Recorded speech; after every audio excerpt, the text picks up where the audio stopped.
بسم اللہ الرحمن الرحیم۔ تو یہ ذہن میں رہے میرے بچوں اور جوانوں کے کہ اللہ کی نہ کسی سے رشتہ داری ہے اور نہ ہی اللہ کا کسی سے پڑوس ہے۔ یہ دو چیزیں ایسی ہوتی ہیں جس کی وجہ سے ہمیں خیال کرنا پڑتا ہے اور کسی کو خیال کرنا پڑتا ہے، ہر ایک کو خیال کرنا چاہیے۔ پڑوسی کا تو اتنا حق ہے کہ اصحاب یہ فرماتے ہیں کہ نبی مکرم پڑوسیوں کے لیے اتنی تاکید فرماتے تھے کہ ہمیں یہ احساس ہونے لگا کہ کہیں میراث میں بھی ان کا حصہ نہ رکھ دیا جائے۔ جیسے اولاد کا حصہ ہوتا ہے کہ پڑوسی کا بھی حصہ ہے۔ پڑوسی، جوار، جار، ساتھ رہنے والا، برابر میں رہنے والا، کیا حسن ہے اسلام کی تعلیم کا کہ 40 گھروں تک پڑوسی ہوں گے۔ جی میرے گھر کے اطراف میں چاروں طرف 40 گھر جو ہوں گے وہ میرے پڑوسی ہیں، تو ظاہر ہے میرے برابر والے کی بھی 40 گھر ہوں گے، اس کے برابر والے کی بھی 40 گھر ہوں گے، وہ جو میرا 40واں گھر بن رہا ہے اس کے بھی 40 گھر ہوں گے، تو پورا شہر بن گیا۔ یعنی سب ایک دوسرے کا خیال اگر کرتے چلے جائیں تو شہر میں کوئی نہیں ملے گا جو پریشان نظر آ رہا ہو۔ کیا حسن ہے؟ تو اللہ کا نہ کسی سے پڑوس ہے۔ پڑوس کا تو مطلب ہی یہ ہوتا ہے کہ یہ میری حد ہے، یہ آپ کی حد ہے۔ جی جب حد بن جائے تو پھر محدودیت اور محتاجیت آ جاتی ہے۔ میں وہاں جا کے کچھ نہیں کہہ سکتا کر سکتا، آپ یہاں کے نہیں کر سکتے۔ تو جو محتاج ہو جائے، جو مجبور ہو جائے، جو حدوں میں آ جائے وہ سمد نہیں ہوتا، جو سمد نہیں ہو وہ اللہ نہیں ہوتا۔ لہذا اللہ کا پڑوس نہیں ہے۔ اللہ خانہ کعبہ میں ملتا ہے، اگر کوئی ایسا کہے کہ خانہ کعبہ میں اللہ ملتا ہے تو یہ پھر مسلمان ہی نہیں ہے۔ یہ اگر مسلمان رہنا چاہتا ہے تو اسے کہنا ہوگا کہ اللہ ہر جگہ ملتا ہے۔ پھر خانہ کعبہ کیا ہے؟ خانہ کعبہ ہمیں مرکز اور ہم سب کو متحد اور ہم سب کو مضبوط بنانے کے لیے اللہ نے ایک نظام رکھا ہے۔ خانہ کعبہ ہمیں مرکز سے جوڑنے کی جگہ ہے۔ بہت سارے لوگ سمجھتے ہیں کہ وضو کر کے مصلی پہ آئیں گے تو اللہ مل جائے گا۔ بہت سے لوگوں کو مسجد میں بھی اللہ نہیں ملتا، کچھ لوگوں کو تو کعبے میں بھی اللہ نہیں ملتا، اور اگر چاہیں تو اپنے آپ کو دیکھیں تو آئینے میں اللہ نظر آ جاتا ہے۔ یہ مولا علی کے جملے ہیں جو میں کہہ رہا ہوں، امام صادق کے جملے ہیں۔ مولا فرماتے ہیں ساری دنیا میں اللہ نے اپنی نشانیاں رکھی ہیں اور 6 فٹ کے بدن میں اللہ نے اپنی نشانیاں رکھی ہیں۔ جی یہ سجا ہوا ماحول بتا رہا ہے کہ اس پہ کام ہوا ہے، محنت ہوئی ہے، والنٹیئرز نے، رضاکاروں نے، گھر کے لوگوں نے، فیملی کے جوانوں نے مل کر یہ کام کیا ہے۔ کوئی کہہ نہیں صاحب خود بخود ہو گیا، مر جائیں گے مگر ہم نہیں مانیں گے یہ خود بخود ہوا ہے۔ کسی صورت میں نہیں مان سکتے کہ یہ سب کچھ خود بخود ہوا ہے، کسی نے ضرور یہ انتظام کیا ہے۔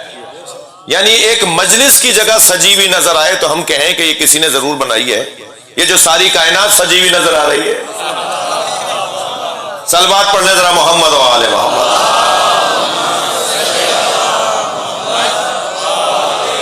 ہم میں سے 90% نے انہیں بھی نہیں دیکھا کہ کون کام کر رہے تھے، ہم نے نہیں دیکھا کہ کس نے یہ سجایا ہے، مگر سجا ہوا ماحول بتا رہا ہے کہ کسی نے سجایا ہے۔ تو یہ ضروری نہیں ہے کہ ہم دیکھیں تو مانیں۔ بہت ساری چیزیں ہمیں نظر نہیں آتی مگر ہیں۔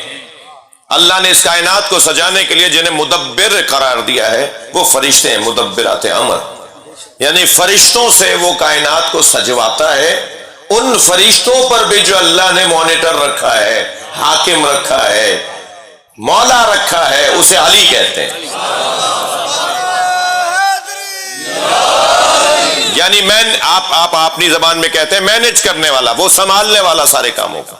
یہ میں نے زور بیانی میں نہیں کہا، یہ عقیدت نہیں کہی ہے، عقیدت مندی نہیں ہے، صرف یہ تقریر نہیں ہے، خطابت نہیں ہے، یہ حقیقت ہے۔ جی سرکار کے سامنے جبریل تشریف فرمائے، تھکے ہوئے تو نہیں آپ؟ سرکار کے سامنے جبریل تشریف فرمائے، جبریل امی علیہ السلام بیٹھے ہوئے ہیں۔ سرکار نے فرمایا جبریل کتنی عمر ہے تمہاری؟ جی جبریل نے فرمایا یا رسول اللہ نجم یطلع من السماء بعد 70,000 سنہ، ایک ستارہ ہے جو 70,000 سال بعد نکلتا ہے، میں نے اسے 70,000 مرتبہ دیکھا ہے، یہ ہے میری عمر۔ حضرت نے جبریل سے عمر پوچھی، انہوں نے بتایا میں 70,000 سال بعد نکلنے والے ستارے کو 70,000 مرتبہ دیکھ چکا ہوں۔ نبی نے فرمایا آج دیکھو گے تو پہچان جاؤ گے؟ کہنے لگا یا رسول اللہ میں نے 70,000 دفعہ دیکھا ہے، فوراً پہچانوں گا۔ اسی اسنا میں علی آئے، مولا نبی نے دور سے آواز لگا کے کہا یا علی خذ الامامۃ عن جبہتک۔ میں عربی پڑھ رہا ہوں بھائی، جا کے سرچ کر لیجئے گا، حوالے مل جائیں گے آپ کو۔ کوئی ایسی بات نہیں بیان ہوگی جو کسی کتاب میں نہ ہو، یہ بنائی ہوئی باتیں نہیں ہیں، کتابوں میں لکھی ہوئی ہیں۔ مولا علی نے آواز دے کر کہا، مولا نبی نے آواز دے کر کہا یا علی خذ الامامۃ عن جبہتک، اپنا امامہ اپنی پیشانی سے اوپر کرو۔ مولا آتے جا رہے ہیں مولا علی اور اپنا امامہ پیشانی سے پیچھے کر رہے ہیں، جیسے ہی پیشانی سے امامہ پیچھے کیا جبریل کھڑے ہو گئے، ہذہ نجم الذی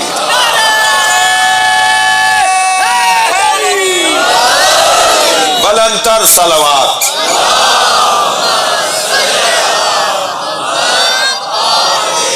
اصل میں ہماری مشکل یہ ہے، ایک بڑی تعداد ان جوانوں کی مجلس میں تشریف فرما ہے، یا ایک تعداد ان دوستوں کی تشریف فرما ہے جو کیوں اور کیسے ہو سکتا ہے، یہ کیسے ہو سکتا ہے، یہ نہیں ہو سکتا، تو میں ان کے مزاج کو بھی جانتا ہوں۔ تو ہنر تو یہی ہے نا کہ جب میں بات کروں تو حلق سے اتروا کر بات کروں، تقریر کر کے چلا جاؤں، بعد میں باتیں ہوتی رہیں اور پھر میسج چلیں اور پھر باتیں ہوں کہ بھئی کیا پڑھ گئے، تو میں جب تک اس کو ہضم نہیں کروا لوں گا تو میری خطابت کہاں پوری ہوگی؟ جی، تو اس کو یقین اور ہضم کرنے والی بات ہے۔ پہلے تو ہماری مشکل یہ ہے کہ جو ہم دیکھ رہے ہوتے ہیں، جو ہمارے سامنے ہوتا ہے، ہم اسی کو مانتے ہیں۔ جو ہم نے نہیں دیکھا ہمیں اسے ماننے میں ذرا زیادہ دقت ہوتی ہے، مشکل ہو جاتی ہے اسے ماننے میں۔ تو پہلے تو یہ طے کر لیں کہ اس قناعت کے پیچھے کچھ ہے یا نہیں ہے۔ یقیناً ہے، تو ہم نے تو نہیں دیکھا، تو کہہ دیں کہ کچھ نہیں ہے، تو یہ کوئی دلیل نہیں ہے کہ جو چیز ہم نے نہیں دیکھی ہم اسے نہیں مانیں گے۔ جی، ماننا پڑے گا، بہت ساری چیزوں کو ماننا پڑے گا۔ کچھ کو آثار کے ذریعے مانا جاتا ہے، کچھ کو نتیجوں کے ذریعے سے مانا جاتا ہے، کچھ کو ضرورت کے مطابق مانا جاتا ہے۔ مثلا مولا علی قبر کے احوال کے اوپر کہ قبر میں یہ ہوگا، یہ ہوگا، یہ ہوگا، برزخ میں یہ ہوگا، یہ ہوگا، یہ ہوگا، مولا نے تفصیل سے بیان فرمایا۔ اصحاب جمع ہو کر آئے اور کہا یا علی آپ جس یقین سے بولتے ہیں کہ قبر میں یہ ہوگا، یہ ہوگا، یہ ہوگا، اس کا ایسا لگتا ہے جیسے آپ ہو کر آئے ہو، آپ نے جا کر دیکھا ہو کہ قبر میں کیا ہوتا ہے۔ تو میرے مولا علی نے فرمایا اگر 70 مرتبہ مر کر دوبارہ زندہ ہو جاؤں، مجھے اس بات پر یقین رہے گا، اس سے زیادہ یقین رہے گا مرنے کے بعد زندہ ہونے پر، 70 مرتبہ کے بعد بھی مجھے اس سے زیادہ یقین رہے گا کہ جو نبی نے کہا ہے وہ سچ کہا ہے، اس لیے کہ یہ ساری باتیں مجھے نبی نے بتائی ہیں۔ کچھ ایسے پیغامات ہیں، اچھا قرآن مجید میں کچھ ہستیوں کے اشاروں میں بات ہوئی ہے جن کے بارے میں ہمیں ماننا ڈھونڈنا ہوگا وہ لوگ کون ہیں۔ قرآن تو فارمولوں کی کتاب ہے نا، نام نہیں لیتا قرآن، نام لے دیتا تو قرآن محفوظ نہیں رہتا، اور ادھر اللہ نے اعلان کر دیا میں اسے محفوظ رکھوں گا، تو اس کے محفوظ رکھنے کا جو اس نے انتظام کیا ہے وہ اس کا انداز ہے، اس انداز سے اس نے محفوظ رکھا ہے، طریقے سے محفوظ رکھا ہے۔ جی قریب کرو، ایک اور صلوات ذرا پڑھیں گے۔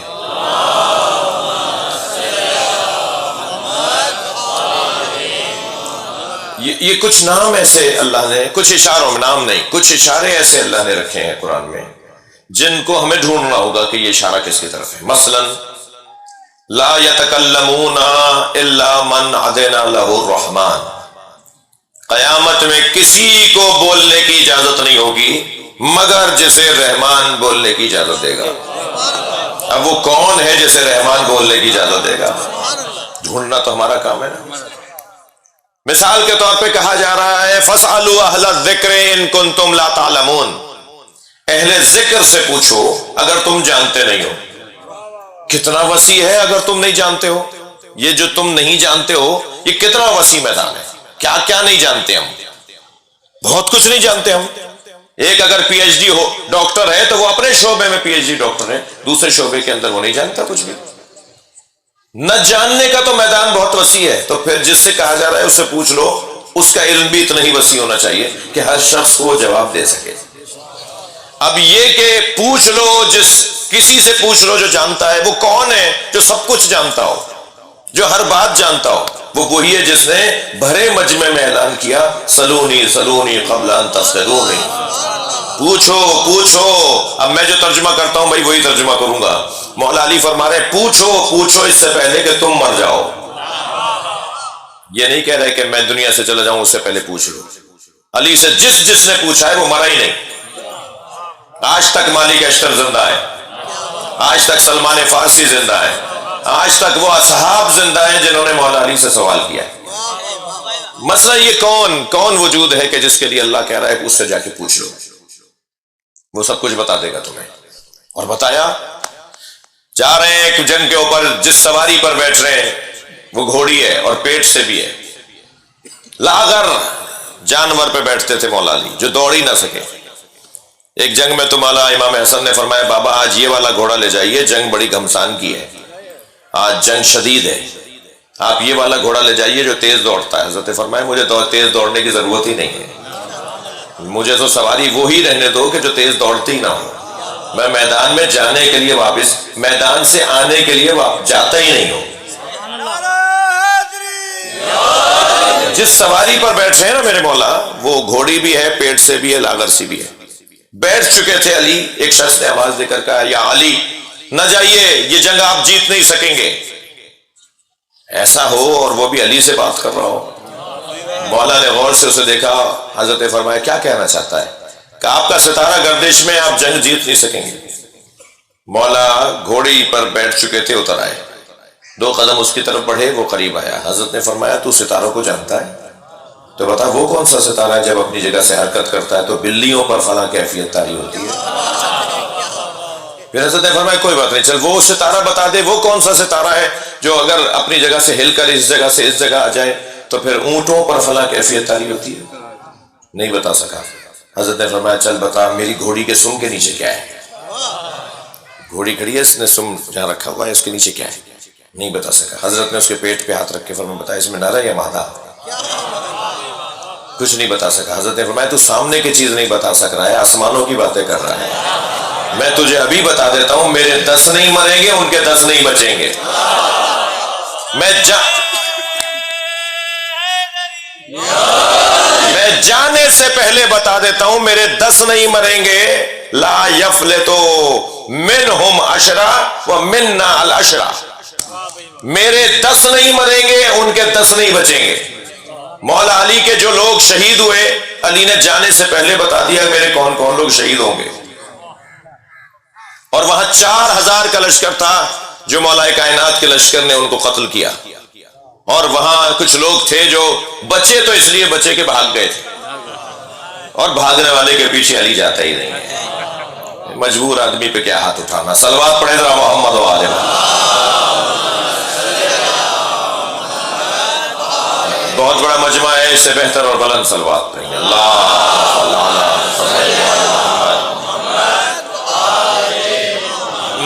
مثلاً یہ جو قرآن کہہ رہا ہے کہ کچھ لوگوں کے نام کچھ لوگوں کی طرف اشارہ کر کے، وہ لوگ کون ہیں انہیں ہمیں تلاش کرنا ہوگا، اور انہی لوگوں کی تلاش کا ایک ذریعہ مجلس اعزا ہے۔ دیکھیے میں کسی کی بے احترامی اور توہین اور کسی کے بارے میں منفی بات کرنے کو پسند نہیں کرتا، مگر ایک بات ضرور کرنا چاہوں گا کہ کوئی ایک مثال ہمیں بتائی جائے جو علی مولا نے کسی سے مسئلہ پوچھا ہو، اور 50 مثالیں ابھی بتا سکتا ہوں کہ کس کس نے علی سے کیا کیا پوچھا۔ دعوت عام تھی، مجھ سے پوچھو۔ جب کسی نے پوچھا مولا آپ کی سب سے بڑی فضیلت کیا ہے، کس سے؟ مولا علی سے۔ مولا آپ کی سب سے بڑی فضیلت کیا ہے؟ تو اپنے سینے پہ ہاتھ رکھ کے فرمایا اللہ نے مجھے عالم الکتاب بنایا ہے، مکمل کتاب کا علم مجھے عطا کیا ہے۔ جو مکمل کتاب کا عالم ہو، کتاب بھی وہ کتاب کے جس کتاب میں لا رطب ولا یابس الا فی کتاب مبین، کوئی دنیا میں خشک و تر نہیں ہے جو ہم نے کتاب مبین میں نہ رکھ دیا ہو۔ جب سب کچھ اس کتاب کے اندر اللہ نے رکھا ہے تو یہ جو اس کتاب کا جاننے والا ہے وہی حق رکھتا ہے کہ اسے اپنا مولا مانا جائے، اسے اپنا بڑا مانا جائے۔ فضیلتوں کا عزیزان گرامی، فضیلتوں کا عنوان اتنا حسین ہے، منصب اختلافی ہو سکتے ہیں، پہلے اور چوتھے پہ بحث ہو سکتی ہے، مگر فضیلت میں کوئی بحث ہی نہیں ہے۔ یہ تو بحث ہوگی کہ علی چوتھے ہیں یا پہلے ہیں، مگر یہ بحث نہیں ہوگی کہ علی علم میں زیادہ ہے، علی شجاعت میں زیادہ ہے، علی سخاوت میں زیادہ ہے، اس میں تو کوئی بحث ہی نہیں ہے۔ ہندوستان میں یوم حسین ہو رہا ہے، مجمع شیعوں کا ہے، خطیب سنی ہے، جناب خواجہ نظام الدین ثانی دہلی کے جو مزار ہے اس کے سجادہ نشین خطاب کرتے ہوئے کہنے لگے سنو میں سنی ہوں مگر تفضیلی سنی ہوں، اور تفضیلی سنی اسے کہتے ہیں کہ جو نبی کے بعد علی کی فضیلت کا قائل ہو۔ پھر ایک مرتبہ اپنی بات کو سمجھانے کے لیے کہنے لگے ترتیبیں دو طرح کی ہیں، تھک تو نہیں رہے آپ؟ تھوڑی گردن ہلاتے رہیے گا میری بات جاری ہو تو۔ فرمانے لگے ترتیبیں دو طرح کی ہیں، ایک ترتیب خلافت ہے، ایک ترتیب فضیلت ہے۔ علی ترتیب خلافت میں چوتھے ہیں اور ترتیب فضیلت میں پہلے ہیں۔ تو ایک صاحب کھڑے ہو گئے، کہنے لگے خواجہ صاحب بات سمجھ میں نہیں آ رہی، جو ترتیب فضیلت میں پہلا ہو اسے ترتیب خلافت میں بھی پہلا ہونا چاہیے۔ تو الجھ کے کہنے لگے تمہیں 1,23,999 پیغمبروں کے بعد آنے والا پہلا سمجھ میں آتا ہے اور 3 کے بعد چوتھا پہلا سمجھ میں نہیں آتا؟ صلوات پڑھے محمد و آل محمد۔